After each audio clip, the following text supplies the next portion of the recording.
Hello, cybersecurity enthusiasts, and welcome to another episode of Learning to Hack with Helen. So, like I say, why we learn to hack? Because we want to understand how attackers implement their cyber attacks so that we can prevent and defend ourselves better.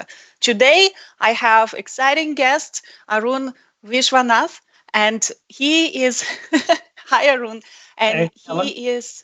Um, a researcher and an author of the book The Weakest Link. But before we jump into our room, please don't forget to post your questions in the chat and just make a conversation. We will be answering your questions as well. Now, Arun, I'm very excited to have you at this episode. I know you have tremendous research, and even writing a book, it requires a lot of knowledge in this particular social engineering technique about phishing. So, Arun, maybe you can introduce yourself a little bit better. Yes, absolutely. Helen, it's such a pleasure to be here. I'm a big fan, of all your work that you have done over the years. Well, my work on cybersecurity and social engineering, it's 20 years of research on users and people, right? So I'm a cognitive behavioral scientist by training who's now switched into many other things other than just research.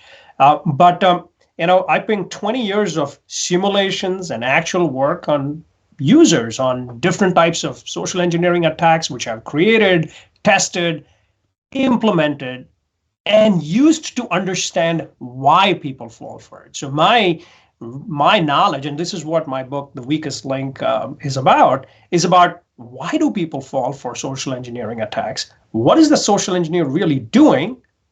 And how do we protect them using that information?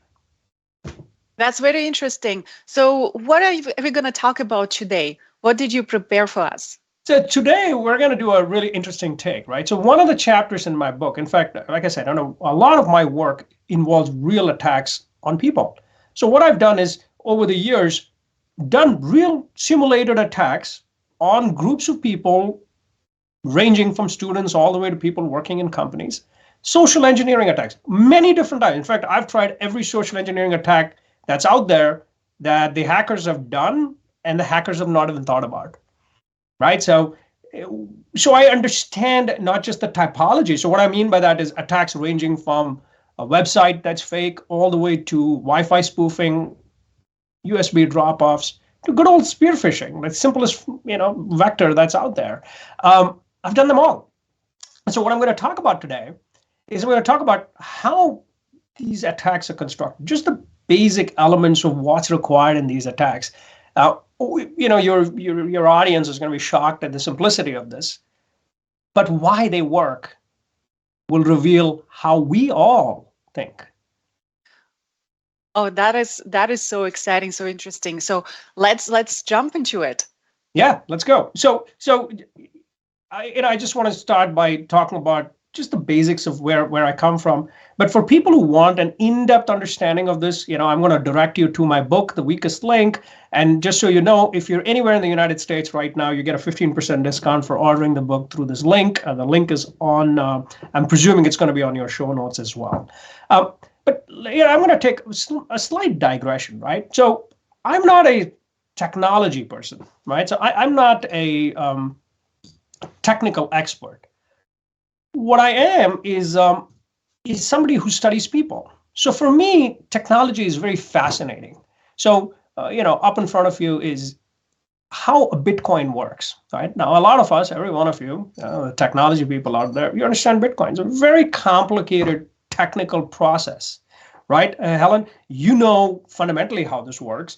I know even less than you guys about how this works. So if I asked you to explain Bitcoin to me, I think you would do a far better job than I could ever do. But my understanding of Bitcoins is this is a very sophisticated dance of various digital technologies that all come together. There's verification, there's cryptography, and there's layers and layers of it. I can unpack it, and be dangerous about it. But this technology is incredibly complex. And very often what happens is that the complexity of the technology draws us into understanding it, right? There's so many nuances. I mean, if you look at this graph, and I poached it from some online site, look at just the choreography of advanced technologies that are just used to do this, right? It's phenomenal. There's no two ways about it. But recently, as of a couple of years ago, one of the Bitcoin exchanges was hacked, and it was hacked by a young couple to the tune of about $5 billion worth of money that was stolen from this incredibly sophisticated dance. Two really young people based in New York City hacked it, right? Heather and Ilya Lichtenstein, they both, now in custody. Heather apparently is also a rapper. She's a pretty good rapper from what I understand. And the question you got to ask is, how do they accomplish this?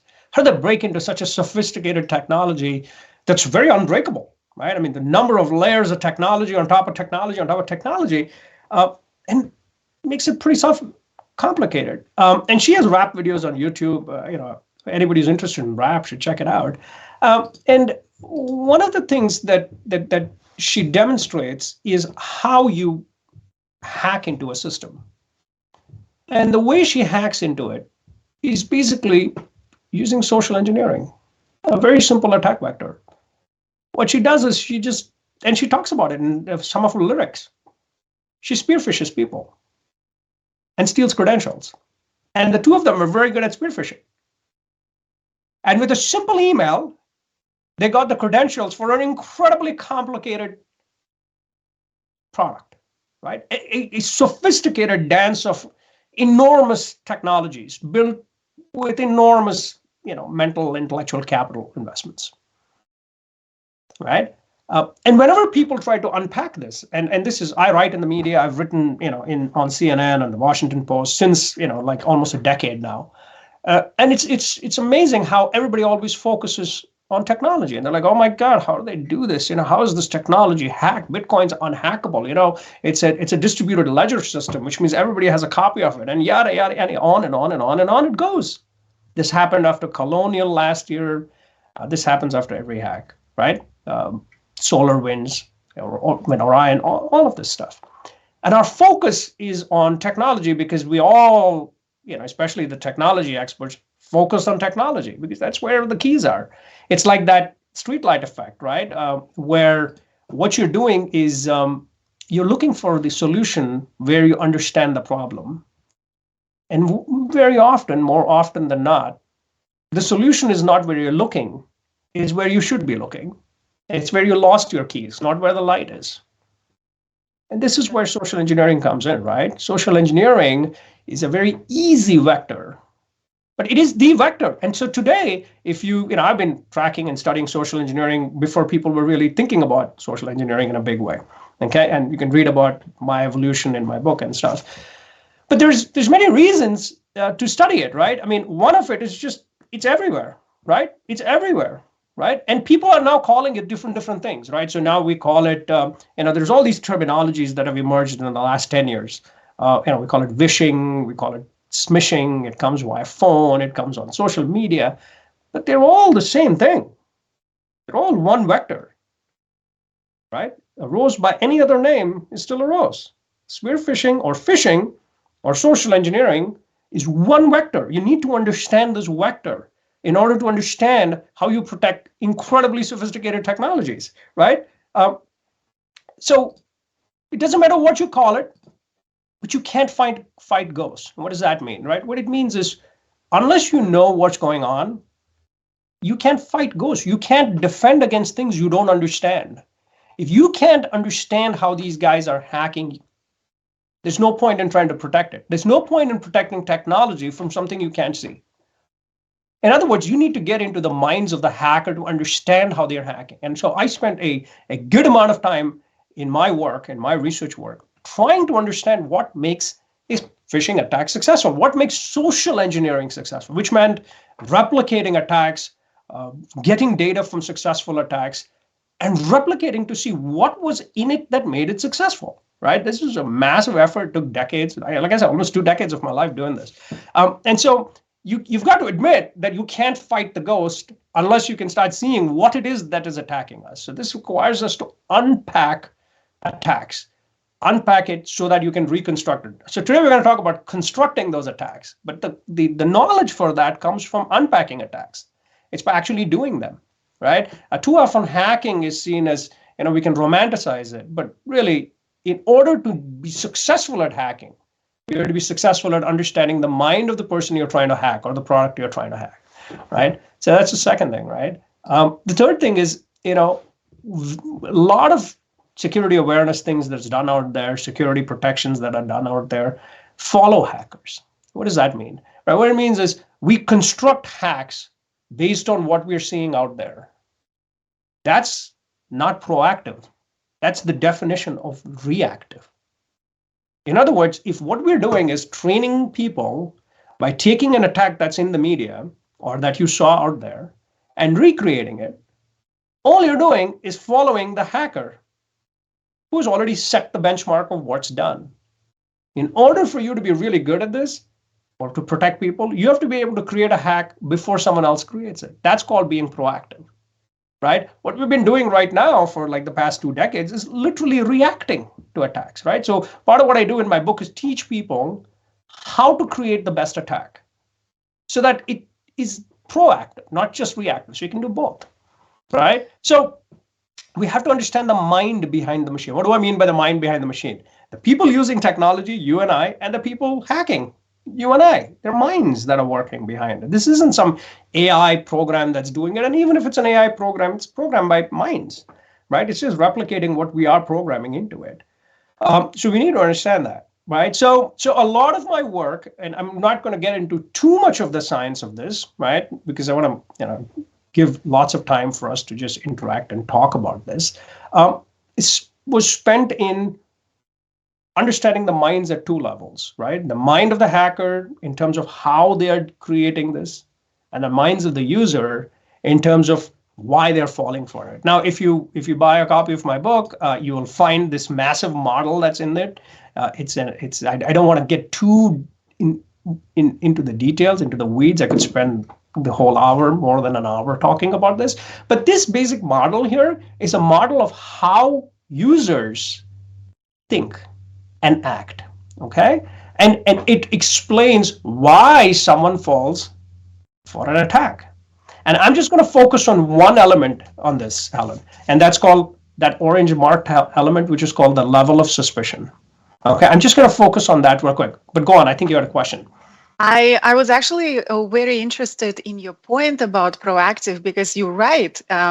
We always research the existing attacks, but creating proactive. So I'm very curious how you even research that, how you even come up with those, and follow-up questions, because of course we are learning how to defend ourselves better. But your book, would it be possible to be used by attackers as well, to like, oh, look at that, right? Yes. So the first great questions, right? One, how do we know, in order to understand how to create an attack, you need to understand what attackers are doing, right? You have to go to the meta level of this. And what does that meta level mean? You got to think about how they are thinking, right? And what my book does is it explains how to think about attacks.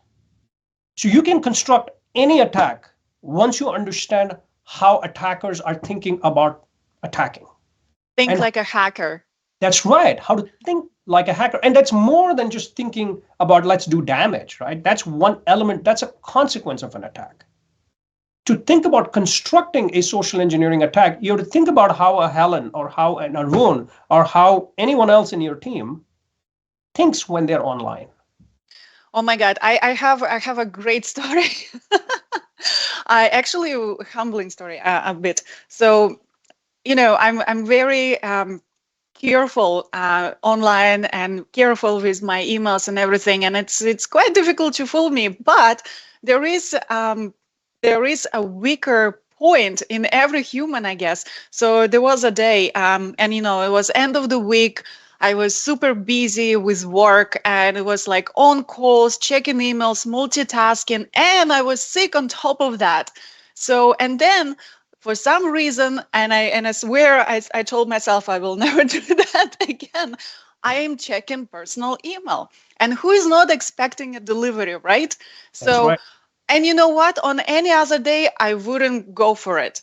But on that day, when I was on a call, coughing, and my headache is is tremendous. So I look at the email and it says, "Oh, track your package. And by the way, you need to pay some fees to receive your package." And the package was really delivering from overseas. So I would expect that some perhaps duties would be applied. So, and then I go into it and I talk on the phone and I look through, I go next to the page, and there was kind of like a little gut of suspicion. But you know what? I was so busy with all other stuff. I just proceeded to the next page and next page. And then when it started to ask me for my credit card details, I put it on the side and I was actually doing something else. And then I came back. I'm like, hold on a second. See what I mean? That's classic, isn't it? Isn't that one of those classic attacks where, you have, and this model that's in front of you explains essentially everything that happened to you, right? So for instance, because you're constrained for time, your habits kick in, your ability to self-regulate, which is below the habit here on the left, on the bottom of that screen, and that is constrained. So you don't have the ability to regulate, multitasking, doing multiple things, being constrained results in habitual reaction. It also reduces, and notice all of this reduce the ability of suspicion to trigger processing, right? These are loops, right? When you are suspicious, you pause. But when your suspicion is very low, you tend to move forward with the next thing and the next thing and the next thing. And that's, I think, that's something that a lot of people being caught. How, no matter how experienced you are, right? If you have a lot of things going on, your brain maybe doesn't pause to think thoroughly, Right. right? And Helen, that's one end of it. You're absolutely right. See, when you have a lot of things going on, now my research on habits, technology use habits, it was the first in the field to ever talk about habits as a form, as a source of influence. In fact, this goes back, and I have academic research. I've published 50 articles over the years on this, over the decade. We're one of the first to see the value, the importance of habits. It's absolutely right. Habits are a huge deal, but also suspicion, right? In my work and in the book, we talk about why suspicion is such an important factor. Because if you're not suspicious, you're not going to do anything such as what you did, pausing or looking through or thinking through. You notice how these things work in loops, right? And it's the timing of the day matters. This is why over the years, and I don't want to, unravel too much of this, but there are timings when phishing attacks are more successful. There are days when they're more successful. Like Fridays. Like maybe 5:30 in the 5 o'clock in the evening, closer to end of day. Weekends, Wednesdays. There are different days and different times. Now, why do we know this? One is we know it by what we have done, but two is we understand the mind of the user. You see, what you need to do to be a good social engineer is understand how people think. It's the meta knowledge about users, which is what the book unravels. And the better you are at it, the more successful you are as a hacker, as a social engineer. So great points, though, right? And later on, we'll talk about how these things are manipulated by hackers. Okay, and I'm going to give you an example which is going to surprise you a little bit as we go forward. So over here, you see the value of suspicion, right? So you notice that when suspicion happens, the moment you're suspicious, and there's a threshold for suspicion, what that means is low levels of suspicion, you may just kind of ignore it, or you may just say, yeah, you know what, it's not a big deal. High levels of suspicion, generally, you start scrutinizing, pausing, thinking through. And by the time you get to credit cards, that usually triggers another layer of suspicion, right? And there are various cognitive and behavioral things in this model. For instance, again, without going into too much detail, you see there's this construct called the cyber risk beliefs. Cyber risk beliefs are ideas that you, I, all of us carry in our mind about technology and the risk that is. I'll give you an example. I've done these surveys all over the world, and I ask people this question: what do you think is safer to open, a PDF document or a Word document in an email attachment? What's the answer to that, Helen? Safer. Yes, safer to open. You get an email with a PDF, you get an email with an attachment, which is a Word document. What's Well, safe? What? definitely Word document can have macros, right? But I'm not sure exactly. Perhaps PDFs can also be dangerous. So I Well, would say any attachment. there you go. That's the right answer. But guess what people say? Most people, the majority of people, people who understand technology to some extent, because everybody does, right? Everybody uses technology, so they think they understand it, will say a PDF is more safe. And when you ask why, they'll tell you that it's because they can't edit PDFs as easily as they can edit Word documents. Simple logic. But the logic has nothing to do with how you install malware in the backend. Exactly. Yes. But unfortunately, because we all use technology, we think we understand it the same way we use it. So it's interesting, yeah. So technology use habits. You mentioned here in diagram as well. Yes, So what we're used to, right? And it's one of the vectors that can allow attackers to bypass our suspicion, that's right? right. So all of these are essentially attacks that bypass suspicion, right? So what an attacker does is he or she bypasses suspicion by bypassing or taking advantage of your habits, taking advantage of your risk beliefs, ideas that you hold about technology that are flawed, but you don't know it, right? Or make you use what is called as a heuristic. What is a heuristic? A heuristic, if you see in the diagram, it's a mental shortcut. You see a delivery from UPS or in FedEx triggers, oh, UPS, I get deliveries from Europe. Okay, I should open it. See, that's a heuristic you used, a mental shortcut that repressed your or reduced your suspicion, right? So these are strategies that are used, and I'm just going to quickly go to that slide, which explains to you what are the things that are there in a phishing email. This is how you construct a great spear phishing attack, or in this case, let's just stick to spear phishing, but you can extend this to any form of social engineering, right? There are basically three vertices. Now, how did we come up with this triad? Like I said, I did many attacks. I studied many actual attacks by actually looking to see what the data were, simulations, other attacks, created attacks, proactively, reactively. I've explained all of this in the book. I first presented this in 2017 at Black Hat. So for anyone who's interested, there's a whole YouTube video of my data and how we presented it, and explains in depth what it is. But basically, there are three things that great or good phishing attacks need to have, right? All three of these things are vertices that work together in concert to basically suppress suspicion and to increase trust. So the first vertex is credibility, right? So any good social engineering attack has to have lots of credibility signals. So what's a credibility signal, right? A credibility signal is well-known brand name, UPS. UPS. But you know what? In my example, it's so silly. I was looking back and I was like, how could I miss it? It actually had UPS logo with not UPS, but IPS. I'm like, oh Uh, my God, well, I missed it. and it's actually a very good example of why. I'll tell you why in 1 second. When we get to the next one, I'll tell you why you missed that IPS. Okay. But basically, these are big cues where your mind fills in the blanks, right? Colors, fonts, text. I've done attacks where, if you remember, most of us, and technology and how technology is programmed has a lot to blame for this. So, for instance, because we all have, we're constantly logged in to most of our software, most of our programs. So, for instance, how many people know what the LinkedIn login looks like? You're always logged in on your browser. So LinkedIn attacks are very easy to do. I can spoof a LinkedIn login page and you wouldn't even know it most of the time Sure.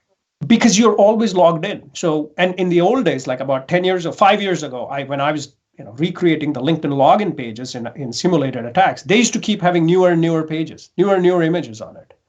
Now they've kind of created a static page. But when you keep doing that, it makes it even easier for me to keep creating newer and newer pages because your mind says, well, the page changes all the time. How do I know it didn't change? Colors, graphic elements. I've created login pages for Facebook and I've misspelled Facebook.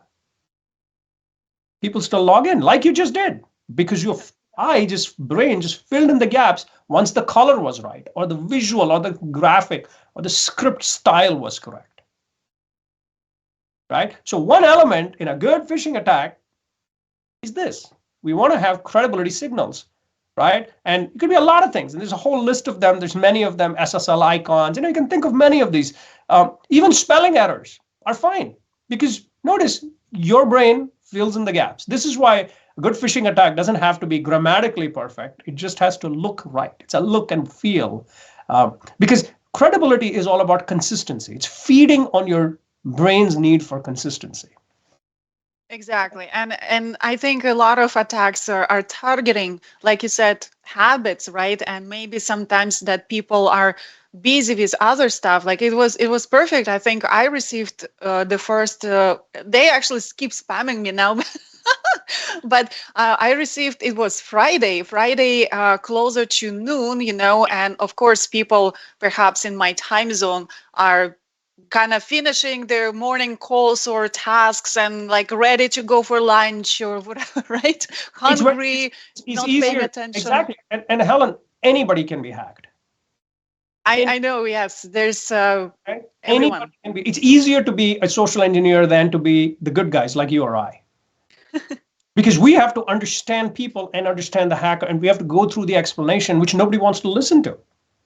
Whereas they just need to do it. And I'll show you how easy it is in just a few seconds, right?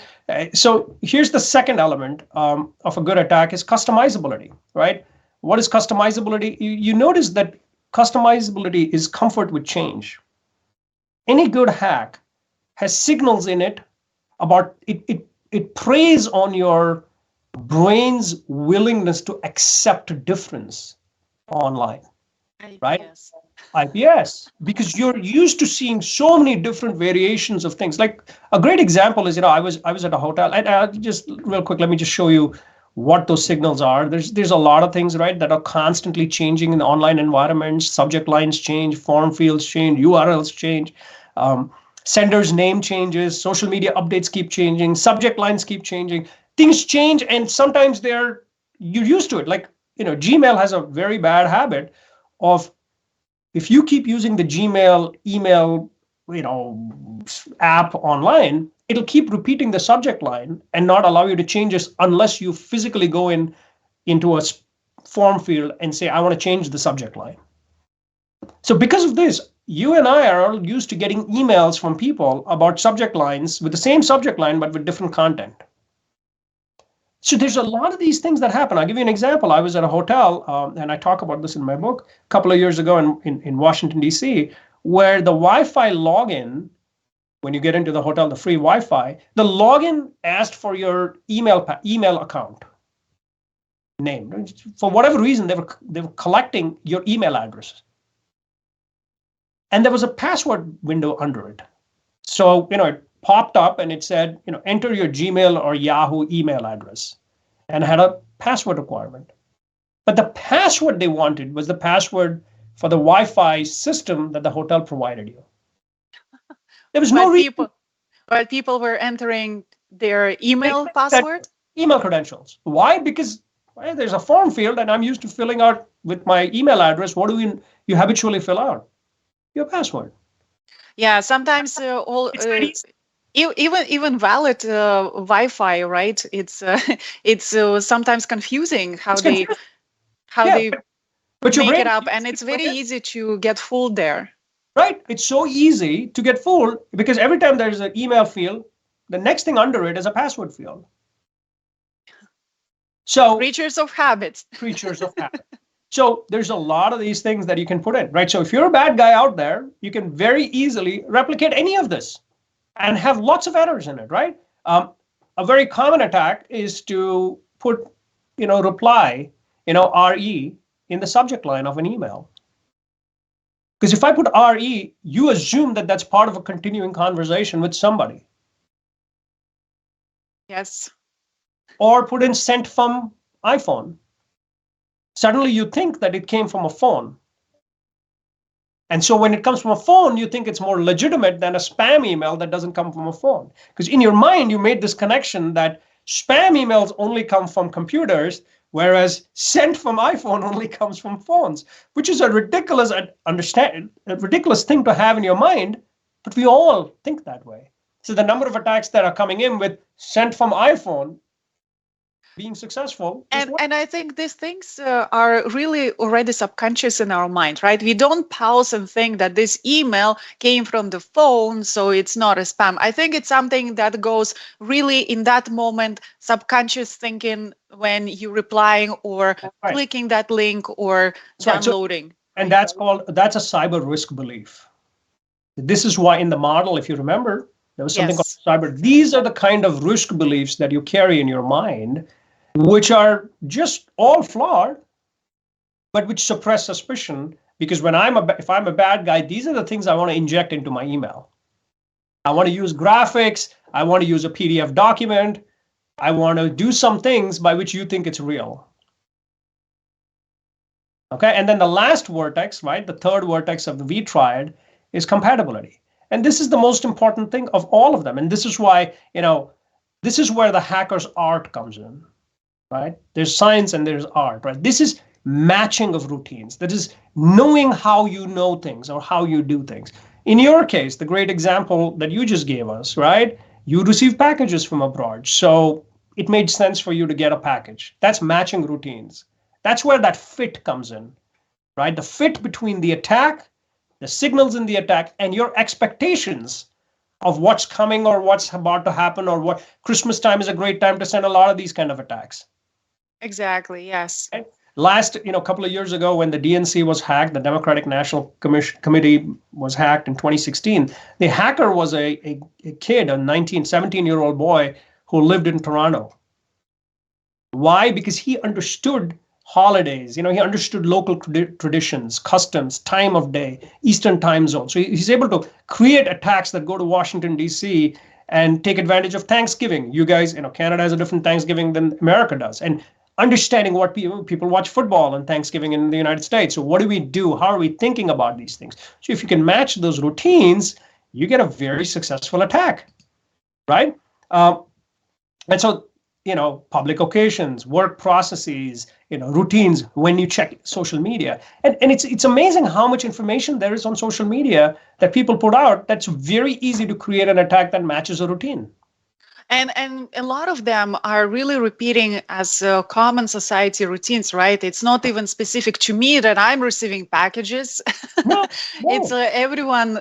A lot of people do, right? And I think actually I wanted to ask you if you think attackers really go a step further and perhaps even collecting some common patterns on internet to figure out how to create more sophisticated attack. Like Right. you have here, for example, like circumstances, right? Pregnancy, maybe around baby shopping or something like that. Very easy, right? Because people put a lot of information about themselves out there. Like I said, this is where, so when we use the word sophistication, this is mimicking something. This is compatibility, right? So people always think of sophistication as technical prowess.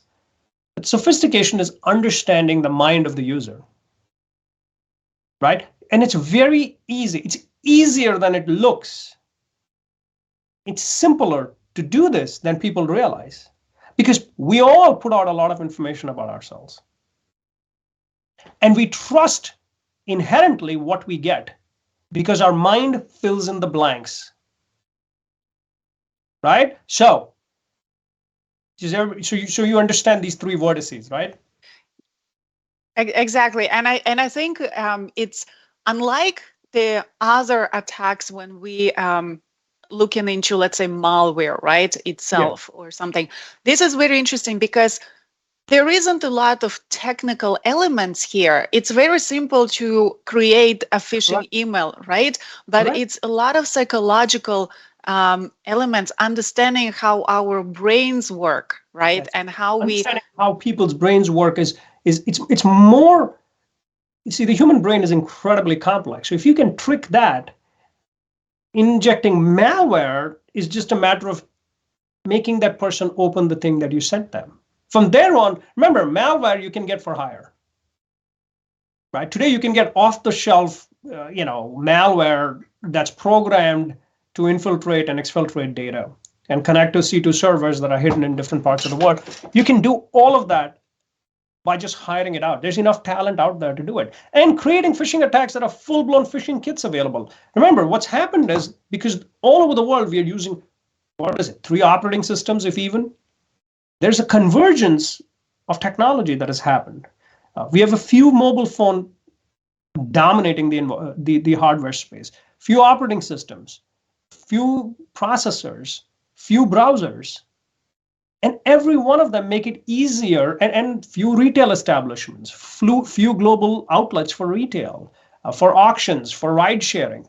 That makes it easier to create attacks anywhere in the world and launch it everywhere in the world. The relevance is everywhere. You can, sitting in Toronto, for instance, create an attack that's relevant to someone in Brazil without even having gone there. And try it out, and I bet you an Amazon attack would work, a Netflix attack would work, or a Gmail attack would work, or even simpler than that, a Google attack would work. So, do you think attackers have different ways they're targeting audience? For example, common user, like I was targeted for the delivery package, it's quite simple, right? Or maybe I get some text for the banking transaction or something like that. But what about corporations when their phishing emails come into corporations? Is there a different technique that they're using? It's no different, right? Corporations are full of people.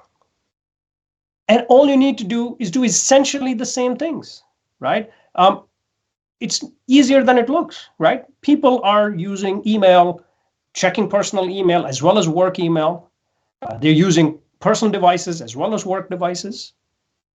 Getting into somebody's device is all it takes. Getting their credentials is just one step, one click. And so it's, in fact, easier once I know what organization I'm targeting. It's, in fact, so much easier that I'm going to demonstrate to you how easy it is. Wasn't it, I forgot, just recently, in the past couple of months or so, was it Facebook that admin got hacked? Microsoft's admin got hacked. Or somebody. In February, Microsoft's entire Bing source code was stolen. And these guys spearphished, got access to, because essentially once you can spearphish people using social, one of these vectors, this, constructing an attack, once you can either get into the systems or steal passwords, right? Make them give you their token or their password. I can hide any malware behind an Adobe document, for instance. Actually, the most of attacks, whatever, when I'm researching different type of attacks, let's say supply chain or malware, most of them, majority, I would say even of them, start with some sort of a social engineering, because that's the easiest vector, right, to get and proceed into further attacks. But yet, because of what I said in the beginning, the streetlight effect, very quickly when it was SolarWinds, Colonial Pipeline last year, remember the whole pipeline was shut down in the United States, we very quickly move away from, oh yeah, it was social engineering, to, okay, now what was the malware? Where's the C2 server? Whose hands are on it? What kind of keyboard was it using? What's the time zone in which this was? We get into the weeds of technology. And then what we do is we fight technology with technology, right? It's the arms race that's out there. It's like, oh, we got to get better systems to track what users are opening. Maybe we want to cut down, any, whitelist more things or blacklist more things or whatever it is that you want to do. The point is that we very quickly move away from how the attack happened, or rather from why the attack happened, to how the attack happened. Like, we move very quickly past the conversation about the user clicking on and letting the bad guys in. I have this example in my book of one of the most sophisticated art heists that ever happened in the United States. It's considered to be the biggest art theft in the history of art itself. It happened at the Gardner Museum in Boston 30 years ago. It's one of the most sophisticated attacks that were ever done, so much so that the art that was stolen has yet to be recovered. Okay, it's unheard of, and they stole like priceless art. And these bad guys walked into this place, It was the place already knew that there were attacks going on. Rembrandts were being stolen all across. So they knew it was going to happen. And yet, these guys came in, and this place was sophisticated. For 30 years ago, it had like cameras everywhere, alarm systems. It was like Mission Impossible. But these guys came in and somehow took everything and left. And to this day, I don't know how they did it. And it must be a movie about it somewhere. Well, Netflix had a special about it after, incidentally. And what did these guys do? Well, these two guys who came in dressed up as Boston policemen knocked on the door. The two security guards opened the door. They handcuffed both of them and they walked in and stole everything. And then they erased everything. So we can move to sophistication in our discussion very quickly because it is very sophisticated. How do they know the cameras were there? And how do they delete all this stuff? How do we know they even did this? There was a backup of some backups. How do they know about the backups? You can get into sophistication. You can get in the weeds of it. But the problem is, when we get in the weeds, we move away from saying, but it was a simple thing they did. They dressed up as Boston policemen, high credibility signal, knocked on the door in the middle of the night. These two guys came up to the door, and immediately the rest was all history. And so sophistication is very easy because it lulls you into this thought process where you're looking for the answers in the technology today. So we have a technological arms race. You go to any conference, it's like vendors are everywhere. But yet the problems are still the same. Nothing has changed, right? The technological problem created by technology is not going to be solved by technology. The same thinking that created the problem is not going to solve the problem. And this is why I tell you that this is what we need to kind of address. It's not the only thing, but it's one of the important things we need to address, especially all of us in technology who understand technology, who understand users, who understand both ends of this. So I'm very curious, how do we change, sorry, hit my mic. How do we change our mindset, or how do we even develop that conscious thinking throughout our habits, because that's where we getting caught in the most cases, right? So that we actually don't allow attackers to bypass the suspicion element that you're mentioning. And so the first step there is if you go to an AA meeting, the first step is saying, I have a problem. The first step is to pause and say, I can be tricked. And part of it is us, all of us, especially the people who are working in technology, like you and I, tend to think we're better than the abilities. We tend to also have the same vulnerabilities that anybody else out there. The first step is to say, yes, we all have a problem. We can all be tricked. And the next step is to say, okay, now that we can all be tricked, we're all at risk. Let's go back and say, what are the fundamentals here? Is there certain things that work better on Helen than Arun? Certain things are timing, right? So time of the day matters, but certain things you can control.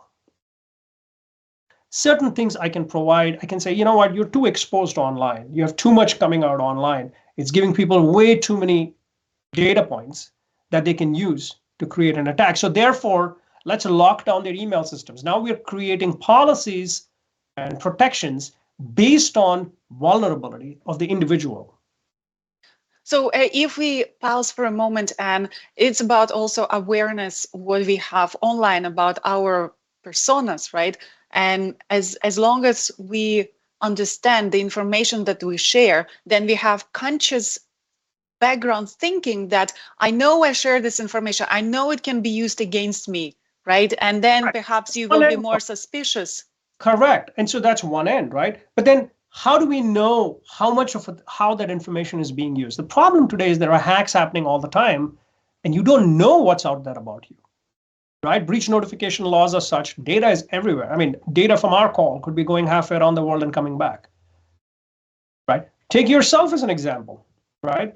You have thousands of followers on LinkedIn.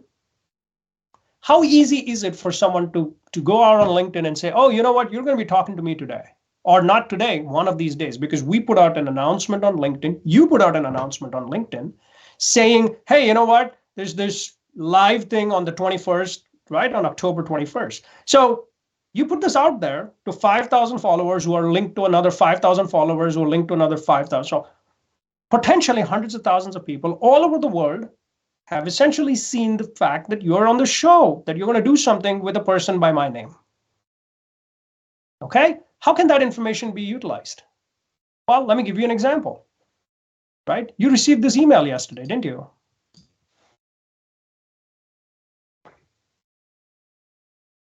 You in fact responded to me and you said, hey, can you send this document to me directly? Notice, what did you not notice in this email? What did I not notice in email? So let's look at this email, right? This is a Google Documents share, right? So it's got all the elements of Google. But notice, can you see the credibility signals here? Google's here. The PDF is here.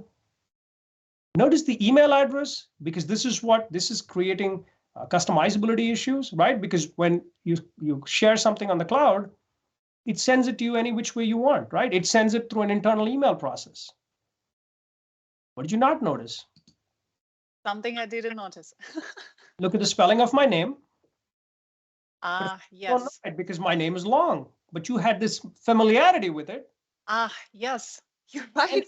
And I hate to tell you, but I've never emailed you through this email address. So there's really no way you knew this email address. But yet you opened it or tried to. You filled in the blanks. I sent it to you at around 5:05 yesterday, Eastern Standard Time. I know, and it's okay. But I'm trying to explain how easy it would have been. And that's a perfect example, honestly, example. Because I do expect something from you for sure. Right. That was it. That's all it took, right? The credibility signals, you can see it all over that page. There are credibility signals. This is the easiest page to replicate, by the way, because you know this. I can just copy paste this and send you an email from Google. Looks like Google Documents. The drive shares no reply at google.com. I could, that tells you everything you need to know about customizability, right? Your brain just said, of course, he's not going to send it from his email address because Google sends it through their own email system. This is why I said part of social engineering is knowing how people think. And how easy was it to create this? It took me 5 seconds to make this, or 10 seconds. And this information is publicly available. I'm meeting you, you're meeting me. We knew this was going to happen. And that's why even the thing said for our meeting, I didn't even put a date on it because I don't really know when that is, right? You could be pre-recording the show for all we know. And that's brilliant. Right? I'm happy actually you used this example.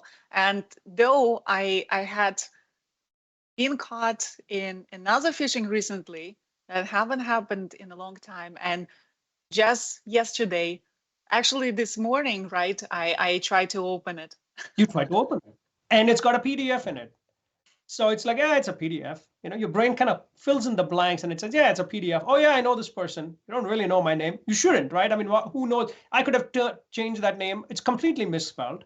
But that's okay. I don't expect you to know the name, spelling of my name and stuff. But notice it's got an open icon. Now, it would be so easy for me to put a link to a watering hole behind the open. I can have a PDF in the PDF, and just so you know, in this PDF, there's actually a URL that I put in. If it was a legitimate URL, of course, but it'd be so easy to put another URL on it. Exactly. Yes, absolutely. There, you know how to do this. This is where the people in technology come in, right? But if you think about the psychology behind it, that's where people like me come in, right? So this is the idea of how easy it is to do this. And this is information you publicly posted. I didn't take anything that was private information. It's public information. I just guessed, right? And there are tens of thousands of people out there looking at this who could have guessed this. I absolutely agree. This is brilliant. So in order to kind of fight this behavior, I think the best is to, well, first, don't multitask. Well, that's just one of them. Pause and think. Go ahead. Right? Sorry. Thousands think. Thousand things. But it's so if you read the book, The Weakest Link, I talk about how we kind of have to develop a risk profile for each user. See, there is a lot of the user in this. Now you have a risk profile that I can develop based by giving you such attacks on a simulated basis. I can build a profile for what you're likely to do more of. Are you the kind of person who habitually reacts? Are you the kind of person who habitually multitasks? Are you the kind of person who has bad risk beliefs? Or are you the kind of person who uses a heuristic more often than not? And we all tend to do a little bit more or less of things. Okay. And so I can create a profile and then protect you based on the profile, which is what I ask every person in IT to do for their users. Let us begin. So remember, what is the first step? The first step is saying, I can be hacked. I can be phished. Because that's very important, because all of us in technology always think that, oh, I'm pretty careful and I am very careful and I'm better than, that average grandmother or grandfather out there. But we're not. You're as good as you would like to think you are until it becomes obvious that and I can be hacked too. It's very easy to do this, right? This took me seconds, right? It just took me a few seconds to do this. We can all do this, right? But the idea of doing this is knowing I understand the mind of the user. I understand how you're thinking. I understand how your actions are. There's a reason I sent this at around 5:05 in the evening and not at like 2 o'clock in the afternoon. I wanted to time it such that it came to you when you're rushed. So in the morning or in the evening, you're at that time when you're like, oh, I got to get through all these emails. Oh, what is this last minute thing? And you were doing, I can tell how you do the things. So without getting too much into it, right? We don't know. But these kind of attacks are very common. So here's, another attack of the same kind. And here is a bad attack, just so the user knows what a bad attack is. Look at how poor this attack is. It's got no graphics in it. It's undisclosed recipients. Notice how poorly made this attack is, right? It's the antithesis of a good attack. So if you receive this, you're clearly going to tell me, yes, this is ridiculous. You'll hit delete. Right? But if you I am not I am not hesitating. But if you got an attack from Amazon, for instance, this makes you think a bit. Yes. Okay. Or you got an attack from the US Postal Service. You notice this is no different than the attack I created earlier against you. Exactly. It's got graphics, it's got maybe it's not applicable to me it's because not. I'm in Canada, but there is Canadian Post, of course. And that's where the compatibility index comes in, right? That's where, remember the three vertices: credibility, customizability, and compatibility. So in this case, this is not compatible to you, but it's compatible to me. Right? Yeah, and they fill out on the website. They're very common, yeah. That's what happened with UPS. Start filling up your information and, like credit card, like, right. Oh, your address is incorrect. It's so classic. And how easy would it have been now when I sent this email to you, I knew you had an email account that was not Gmail. So if I basically put a website behind the open icon that asked you for your email credentials or your Gmail credentials or just your Gmail address, I'm now taking you down that next step of this attack.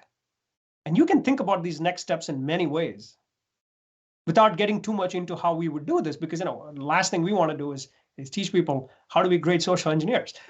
But you understand the simplicity of this.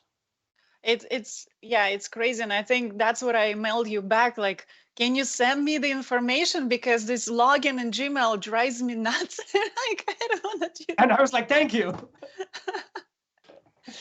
Right? So this tells you that anyone can be hacked. But the idea here is not just to hack people, because I think too much of cybersecurity, too many cybersecurity people teach you how to break things. But in cybersecurity is full of people who are very good at pointing out flaws. And that's important. But how do we make things? How do we make it better?